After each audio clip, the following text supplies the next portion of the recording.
Et yo tout le monde, c'est Rocky Manga, j'espère que vous allez bien et aujourd'hui on se retrouve dans une nouvelle vidéo achat manga. Et ce mois-ci, j'ai craqué total.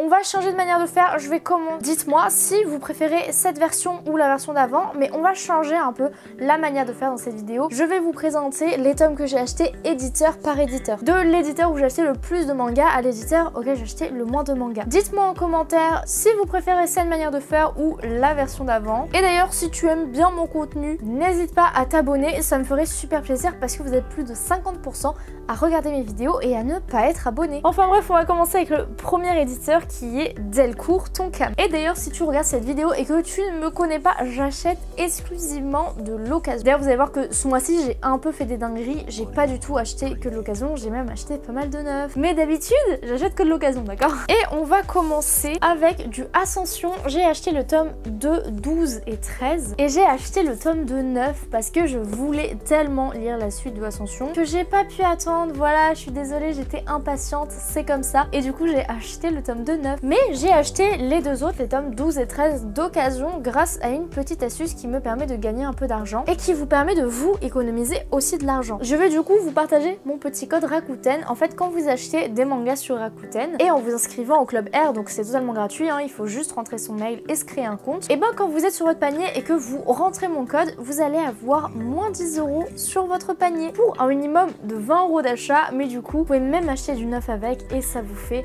3 mangas au prix de 10 € à la place de 20. Donc c'est hyper avantageux pour vous et du coup moi à chaque fois que vous faites ça, je touche une commission et grâce à ça chaque mois je peux acheter quelques petits mangas. Donc là j'ai décidé d'acheter du Ascension. Ensuite j'ai également acheté, du coup avec mon argent Rakuten, j'ai pris le tome 12 de Innocent Rouge qui est le dernier tome. Et d'ailleurs mais regardez-moi comment il est épais, c'est une pépite. Et ensuite j'ai acheté en neuf là pareil parce que j'avais trop envie de lire la suite, le tome 6 de Innocent Rouge.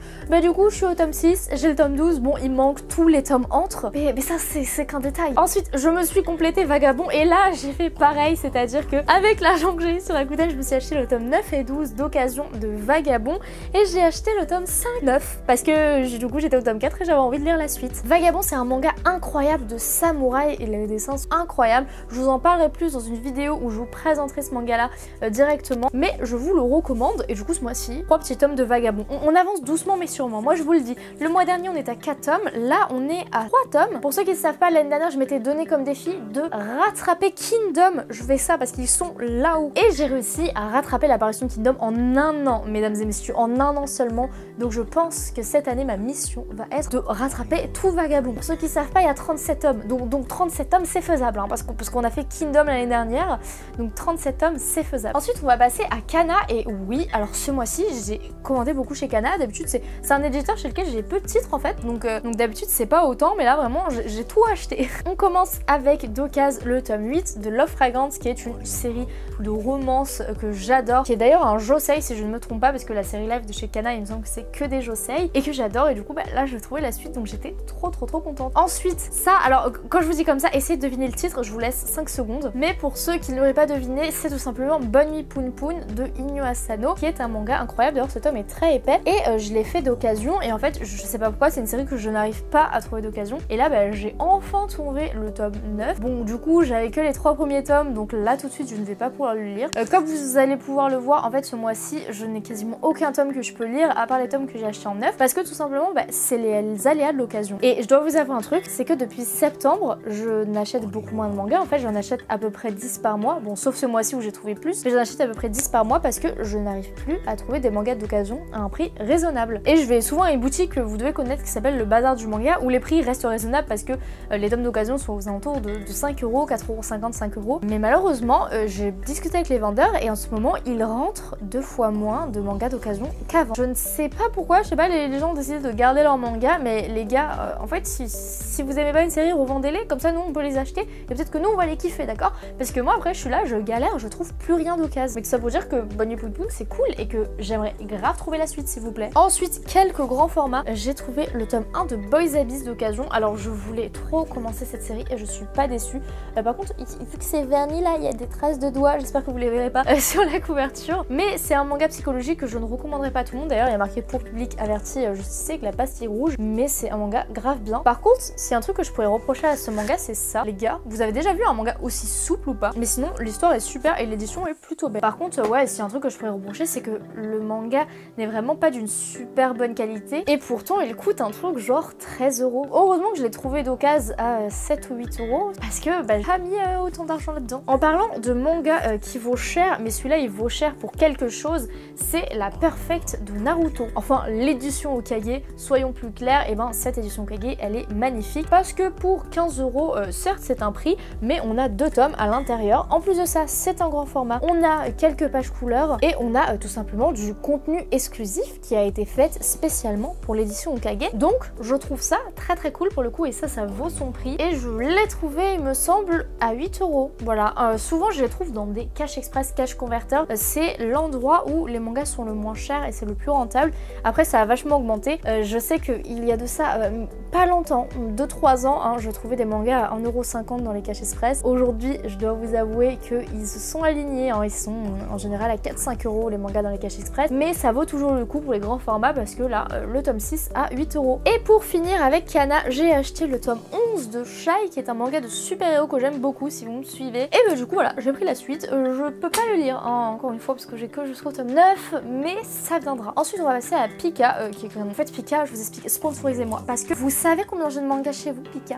J'en ai 300 et quelques, d'accord? J'adore toutes vos séries, donc il serait temps de me sponsoriser là, parce que ça fait mal. Mais j'ai acheté que 2 séries ce mois-ci. J'ai continué Blue Period avec le tome 11, qui est un manga sur la peinture absolument génialissime. Si vous voulez, l'anime est disponible sur Netflix pour ceux que ça intéresse. Et ce que j'ai complété surtout, c'est les Toilet Boon Hanako-kun. Je m'étais arrêtée au tome 7 parce que tout simplement j'avais plus envie de lire cette licence, mais là j'ai eu un regain d'amour pour cette licence et ça tombe bien parce qu'il y avait un tome collector qui sortait, donc le tome 11. Donc bien sûr, j'ai pris le tome collector. Ensuite j'ai trouvé d'occasion, et ça c'est vraiment cool, le tome 0 de Toilet Boon Hanako-kun. Alors je sais pas du tout de quoi ça parle, mais j'ai vu qu'à l'intérieur c'était c'est pas du tout un caractère book ou quoi, c'est vraiment un tome normal. Donc j'ai hâte de lire et de savoir de quoi ça parle. Et ma cover, le tome 8, qui du coup je peux lire, mais j'ai pas lu encore parce que j'aime bien avoir plusieurs tomes d'affilée, donc j'attends de trouver la suite. Mais ça a l'air trop bien et c'est un manga qui parle un peu de yokai. Ensuite après les autres éditeurs, j'ai pas acheté grand chose chez Sakin, mais il fallait que je vous parle de Lost Lad London. Alors c'est un manga de chez Kiun qui est exceptionnel. Encore une fois, je détaillerai plus dans mes bilans lecture. N'hésitez pas à vous abonner si vous voulez être au courant des vidéos que je sors. Mais Lost Lad London, c'est des planches gigabelles, un peu en style BD franco-belge. Et je viens de... Les gars, je viens de perdre mon marque-page. Genre Wholesome, je sais plus où j'en étais, let's go. Mais les Kara Design, je les trouve incroyables. En plus, c'est un grand format, donc en termes de confort de lecture, c'est optimal. Et en gros, on va suivre l'histoire de quelqu'un qui est accusé de meurtre. Et en fait, on ne sait pas si il a réellement commis ce meurtre ou s'il est accusateur parce que tout l'accable. Voilà, tout simplement. Donc le mec a l'air perdu, nous on est perdu, tout le monde est perdu, mais ça a l'air trop bien. Ensuite, bon, là, classique, j'ai acheté la suite des Carnets de l'apothicaire qui est sorti ce mois-ci. Un manga sur des courtisanes, sur une apothicaire. Oui, tu me diras, apothicaire c'est dans le titre, on s'en doutait, merci. Mais ce manga est incroyable. Et ensuite, d'ailleurs, j'ai toujours pas enlevé l'étiquette, mais j'ai acheté le tome 2 d'Okaz de Ranyanya et moi, qui est un petit manga qui parle de règles. Et oui, je vous respecte absolument pas parce que j'enlève l'étiquette en même temps que je vous parle, genre la meuf est impolie de fou. Mais c'est un manga super sympa avec des histoires courtes et à chaque fois on va suivre une femme dans une situation différente. Alors c'est pas du tout, c'est pas du tout réaliste ici parce qu'il y a des histoires réalistes, mais il y a aussi des histoires genre on va suivre une super héroïne qui a ses règles, après on va suivre une alien, enfin ça n'a aucun sens, il y a des trucs des fois t'es en mode what the fuck, mais toutes les histoires sont hyper bien écrites. En plus regardez-moi ce bouquin, genre c'est un grand format, il est épais de fou malade et je kiffe l'édition et je kiffe l'histoire de fou. Ensuite, oh là là, encore des pépites, là il y a 2 pépites là chez Glénat. J'ai commencé Shunjin X, alors pour ceux qui ne savent pas, et je pense que peu de personnes le savent parce que ça fait super longtemps que je n'ai pas parlé, Tokyo Ghoul c'est un de mes premiers mangas, un de mes mangas de cœur, un de mes mangas préférés, et l'autre a sorti un nouveau manga, Shunji X, et il est vrai que le début ressemble un peu, me fait beaucoup penser à Tokyo Ghoul. Mais pour l'instant, j'ai envie de vous dire, les dessins sont magnifiques et l'histoire, pour l'instant, juste, elle m'intrigue de fou malade. Donc j'ai juste envie de lire la suite, même si ça ressemble et tout. Je sais pas, je retrouve cet univers vraiment particulier de l'auteur. D'ailleurs, je ne l'avais pas vu, mais j'ai un exemplaire. Alors quelqu'un a revendu un exemplaire qui ne peut pas être vendu parce que c'est l'épreuve non corrigée de Shujin X. Donc ça veut dire qu'il y a des influenceurs qui revendent leur service presse. Enfin là, c'est carrément pas un service presse, c'est carrément une épreuve non corrigée.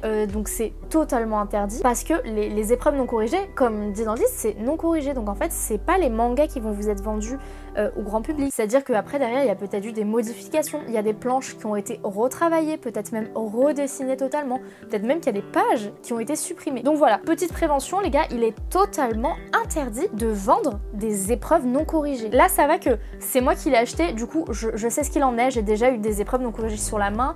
C'est mon travail, donc je sais exactement ce que c'est. Mais voilà, c'est pour l'auteur, c'est pas respectueux pour l'auteur parce que ce n'est pas son œuvre finale. C'est pas respectueux pour toutes les personnes qui travaillent sur l'édition du manga parce que du coup, il y a peut-être des fautes d'orthographe, etc. C'est pas respectueux envers leur travail de vendre des épreuves non corrigées, tout simplement. C'est des mangas qui sont censés être confidentiels et qui doivent le rester, voilà. Et ensuite, Tokyo Revenger, ouais, sans transition comme ça, le meilleur tome, mais en fait, pour ceux qui l'ont lu, sans spoiler, j'aurais tellement kiffé que ça soit fini, que ce soit fini, parce que j'ai lu la suite des scans, je sais ce qui se passe après, mais comment j'aurais aimé que ça se termine là, que ce soit fini et genre on n'en parle plus, et non, c'est pas fini, et ça va être tragique, c'est pas fini. C'est pas fini malheureusement, mais un méga top. Ensuite, bon, on va passer au dernier éditeur. Il manque 3 mangas à vous présenter encore. Le premier, c'est Vinland Saga, le tome 8 à 10. C'est un seinen où on va suivre des vikings. C'est un super manga. D'ailleurs, la saison 1 et 2 sont disponibles sur Netflix et Crunchyroll. Je ne sais plus, je crois que je dis pas de bêtises, les gars. Mais c'est un manga incroyable, un seinen de fou malade.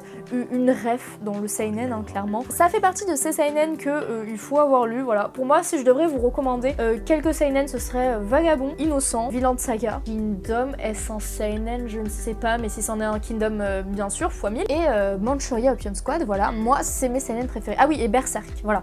Berserk parce que ça fait partie des classiques. Moi c'est pas un manga que j'ai apprécié, donc voilà, je vous le recommanderai pas forcément, mais ça reste une ref au même titre que Vinland Saga, donc je vous le recommande de fou malade. Et en parlant de Manchuria Opium Squad, bah il y a le tome 7 qui est sorti, du coup bah le tome 7. Et pour finir, j'ai acheté le tome 4 de Rooster Fighter Coq de Baston. Si vous cherchez un manga déjanté totalement what the fuck, dites-vous c'est un poulet qui se bat genre. Et en plus, bah, le book, vu que c'est un poulet, il ne parle pas, mais il est trop stylé, genre je sais pas comment dire, les planches sont incroyables. Ce manga est fou. Donc si vous voulez un truc what the fuck, que vous ne savez pas quoi lire, Coq de Baston. Et on va finir doucement cette vidéo avec le tome 3 de Space Punch, qui est un manga français qui parle de boxe, et comme vous pouvez voir dans Space Punch, genre le point de l'espace, il y a pas que du réalisme dedans. Peut-être qu'il y a des pouvoirs, on ne sait pas. Même nous, à ce stade-là, on n'en sait pas beaucoup, d'accord? Mais j'adore ce manga, les dessins sont incroyables, et là, on se concentrait dans ce tome-là sur un seul combat, et je trouve ça hyper intéressant de voir la psychologie des personnages dans le combat et tout. Moi, ça me fait penser à d'autres livres de littérature que j'ai lus, et c'est super intéressant. J'adore voir ça, ce jeu d'ascendant psychologique et tout qu'il peut avoir entre les deux personnages, et moi, je kiffe de fou malade. Donc ça clôture très bien ces achats manga de janvier. Et voilà les amis, c'est la fin de cette vidéo. J'espère de tout cœur qu'elle vous aura plu. Si vous avez aimé, n'hésitez pas à laisser un pouce bleu. N'hésitez pas, comme je l'ai dit, à vous abonner les gars, parce qu'on n'est pas assez. Vous êtes beaucoup plus, d'accord, à regarder mes vidéos que vous êtes. Donc abonnez-vous, tout simplement. Enfin bref les amis, moi je vais vous dire à très bientôt dans de prochaines vidéos. Bye bye.